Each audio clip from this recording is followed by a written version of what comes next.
Hello दोस्तों, आप लोग कैसे आशा करते ठीक होंगे। दोस्तों मैं भी ठीक हूँ। और देखो इधर वीडियो बनाने आई हूँ दोस्तों, कितना अच्छा लग रहा है।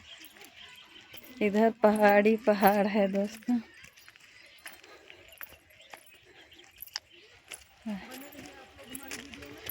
इनको देखिए हेलमेट वेलमेट लगा के पैदल चल रहे हैं पैदल चल रहे हैं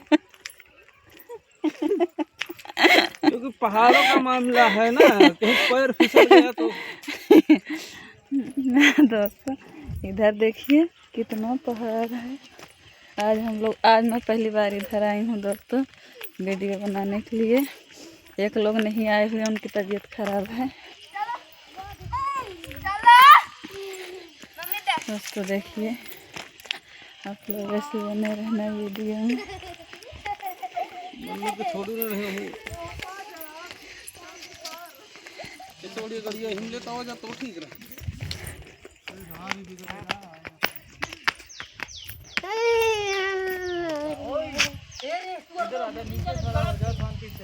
पहाड़ है गिर जाता